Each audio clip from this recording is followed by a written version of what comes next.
يسعك الفضاء الرحيب الفسيح فبالله كم تستطب القروح يسعك الفضاء الرحيب الفسيح. تو آئیے تقریر کے لیے دعوت دیتا ہوں جناب حافظ شمشیر صاحب کو،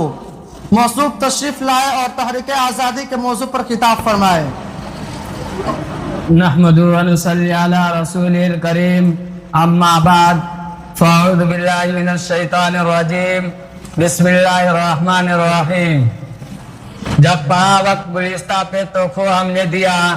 کہ جب پڑا وقت گلستہ پہ تو کھو ہم نے دیا، جب آئی بات تو کہتے ہیں تیرا کام نہیں. لائق احترام سامعین کرام اور محترم ساتھیو،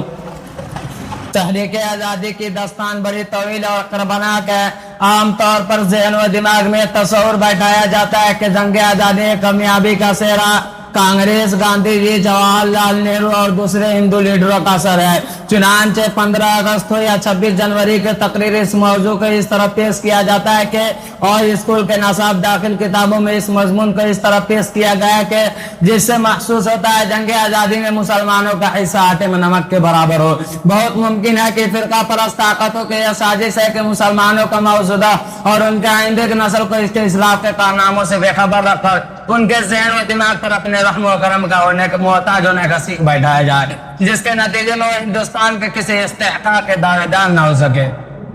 لیکن ان کا یہ ناپاک منصوبہ ہے کہ اس نسل کو اس کے اصلاح کے کارناموں سے بے خبر کر دیا جائے اور ان کو ماضی سے کاٹ لیا جائے، اس لیے کہ جو قوم اپنے اصلاح سے کٹ جاتی ہے وہ بے حس ہو جاتی ہے، اس کے ذہن و دماغ پر دوسری کی حکومت ہو جاتی ہے. میرے قلب و جگر کے ساتھیوں، یہ سب کچھ ہوا اور ہو رہا ہے، لیکن میں پوچھنا چاہتا ہوں وہ قوم جو اقوام علماء کو عدل و انصاف کا درس دیا، وہ قوم جو حریت و آزادی کے ساتھ جینے کا حق دیا، جس قوم نے کفر و شرک کے ظلم و قدم میں تنزیل تما بن کر چمکا، وہ قوم جو ظلم و ستم، زور و زفا، قبر و نخوت کے پینداروں کو توڑا، وہ قوم جو غریت و خداوری کا سودا نہیں کیا. انصاف سے بتاؤ کیا وہ شاطر انگریزوں کو غلامی اختیار کر سکتے تھے؟ ارے بتاؤ وہ قوم جس کے کیسر و کیسر اور بڑے بڑے طاقتوں کو غرور کو خاک میں ملا دیا. انگریزوں کے تلواروں توپوں اور ٹیگوں کے سامنے گھٹنے ٹیک سکتے تھے. ارے بتاؤ وہ قوم جس کے روحوں میں عمر بن خطاب، خالد بن ولید، ابی عبید اللہ بن الجراح، محمد بن قاسم، صلاح الدین ایوب کا خون دوڑ رہا ہو، کیا وہ سلوکیوں کو قبول کر سکتے تھے؟ ہائے افسوس، تمہاری عقلیں کیسے معاف ہوئی، تمہارا عدل و انصاف کا کیسا دیوالیہ نکلا، حسر و تعصب نے کیسا تمہارا بھیانک کرتا پہنچایا، تمہارا علم کتنا محدود ہو گیا، تمہارا ذہن و دماغ کتنا تنگ ہو گیا کہ اس مسلم قوم اور ان کو علماء کے لیے ان میں جگہ نہ رہی، جنہوں نے ملک و ملت کے حفاظت کے خاطر طوفانوں کا رخ موڑ دیا، جن کو تخت داروں پہ چڑھایا گیا، جن کو جیل کے سلاخوں میں ڈالا گیا، جنہوں نے بھوکے پیاسے رہے، وہ علماء جن کو بچوں کے یتیم اور بیویوں کو بیوہ کیا، جن کو جیل کے کالے پانی بھیج کر دردناک سزا دی گئی،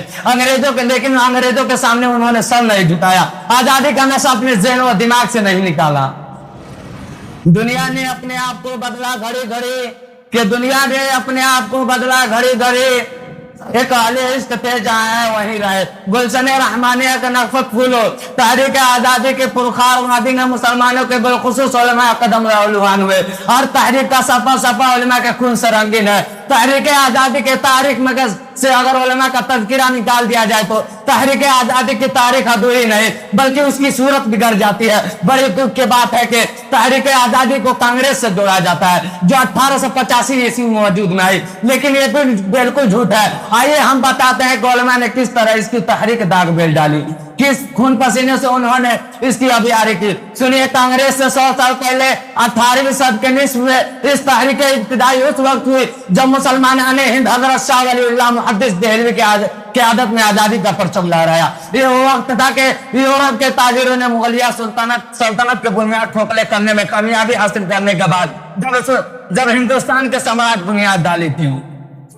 حضرت شاہ ولی اللہ محدث دہلوی 1731 عیسوی میں مکہ مکرمہ میں قیام پذیر تھے. اپنے ضمیر کی آواز پر دور حاضر کا نظام دھجیہ بکھیر کر جب سیاسی و سماجی زندگی کے ہر شعبے میں ہنگیر انقلاب برپا کرنے کا منصوبہ بنایا.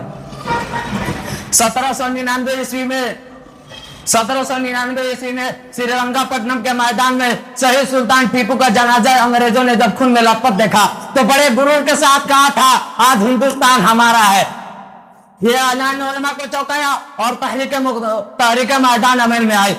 1803 عیسوی میں سامراجی طاقتوں نے سازش بنا کر جب ایسٹ انڈیا کمپنی کام کرنے کا اعلان کیا تو خلقت خدا کے ملک بادشاہ سلامت کا حکم بہادر کا تو حضرت شاہ ولی اللہ محدث دہلوی نے فتویٰ قیادت کا فتویٰ جاری کرتے ہوئے یہ فرمایا آج ہمارا ملک غلام ہو گیا، غلامی کو مٹانا اور حوصلے آزادی کے لیے جدوجہد کرنا ہمارا فریضہ ہے۔ رفتہ رفتہ یہ جدوجہد بڑھتی گئی، تحریک کا کام تیزی کا ہو گیا، مجاہدین کا کارواں بڑھتا گیا۔ احمد سعید کا دور آیا، آپ نے اس تاریخ قیادت کو قبول فرمائی۔ 1818 عیسوی سے لے کر 1881 عیسوی تک آپ نے ملک کا دورہ کیا۔ آخر الدمان الحمدللہ رب العالمین۔